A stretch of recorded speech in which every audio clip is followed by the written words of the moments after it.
एक छोटे से गांव में एक प्रियंका नाम की एक औरत रहा करती थी। प्रियंका के साथ उसका पति भी रहता था, जिसका नाम धर्मेंद्र था। धर्मेंद्र बहुत ही ईमानदार और सुलझा हुआ किस्म का व्यक्ति था। एक दिन, प्रियंका, मैं सोच रहा हूँ कि कुछ दिन शहर चला जाऊँ, वहाँ से कुछ पैसे लेके आऊँ ताकि अपना घर का गुजारा अच्छे से चल सके। बात तो ठीक कह रहे हैं जी, लेकिन आप शहर चले जाएंगे तो घर का खेती गृहस्थी कौन संभालेगा? प्रियंका और धर्मेंद्र आपस में बात करते रहते हैं। तभी एक पुलिस वाला प्रियंका के घर जाता है। क्यों बे, तेरा ही नाम धर्मेंद्र है क्या? हाँ साहब जी, मेरा ही नाम धर्मेंद्र है। बताइए क्या बात है? पहले थाने तो चल, फिर बताता हूँ क्या बात है। अरे साहब, आखिर में कौन से जुर्म में मुझे ले जा रहे हैं ये तो बता दीजिए। अच्छा, तू मुझसे जबान लड़ाएगा, मुझसे पूछेगा?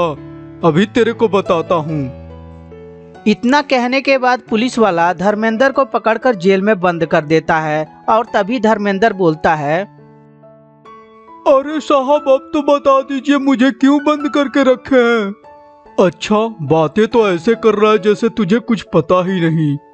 साहब, मुझे सच में नहीं पता, बताइए ना मैंने क्या किया है, क्यों बंद किया है मुझे?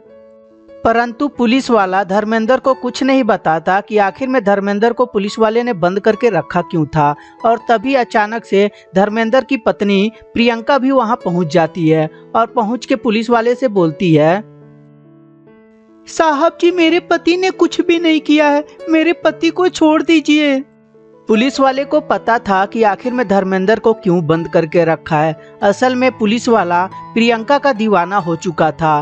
और तभी प्रियंका से पुलिस वाला बोलता है, हाँ हाँ, मुझे पता है तुम्हारे पति ने कुछ भी नहीं किया।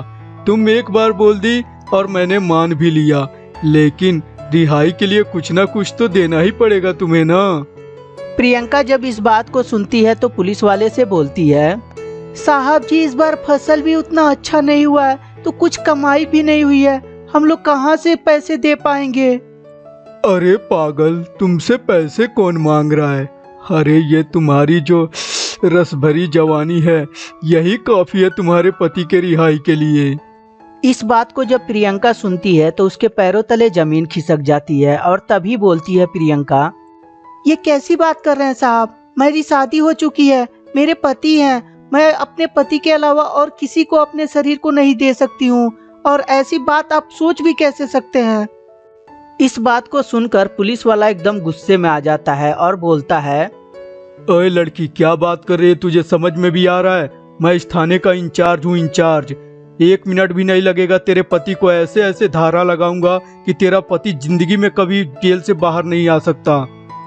इस बात को जब प्रियंका सुनती है तो बहुत ज्यादा डर जाती है और पुलिस वाले से बोलती है, साहब जी, मुझे क्षमा कर दीजिए, मेरे मुंह से कुछ निकल गया तो, लेकिन प्लीज समझने की कोशिश कीजिए, मैं अपने पति के अलावा किसी को अपने शरीर को कैसे टच करने दे सकती हूँ? अरे पागल औरत, अगर जो एक दिन मैं तेरे साथ सो ही जाता हूँ तो कौन सा पहाड़ टूट पड़ेगा और कौन सा तेरा पति तुझे छोड़ देगा, उसे पता चलेगा तब ना। बेचारी प्रियंका मजबूर हो चुकी थी, उसे कुछ भी समझ में नहीं आ रहा था। अगर जो पुलिस वाले की बात नहीं मानेगी तो उसके पति जिंदगी भर जेल में ही रहेगा। बेचारी प्रियंका अपने शरीर के साथ समझौता कर लेती है। तभी पीछे से कमिश्नर खड़ा होकर सारी बातों को सुन रहा होता है और तभी कमिश्नर बोलता है, अच्छा, तो आजकल थाने में ये सब चल रहा है मेरे पीठ पीछे? मुझे नहीं पता था कि तू 1 नंबर का दरिंदा है। तू अभी तेरे को रुक सस्पेंड करवाता हूँ मैं, तू बहुत ही उड़ रहा है। इतना बोलकर कमिश्नर प्रियंका के पास आता है और आकर प्रियंका से बोलता है, बहन, तुम चिंता मत करो, हर पुलिस वाला एक जैसा नहीं होता, तुम अपने पति को अपने घर ले जा सकती हो। और इस तरह कमिश्नर धर्मेंद्र को छोड़ देता है। दोनों घर चले आते हैं और उन बातों को भूलने की कोशिश करने लगते हैं।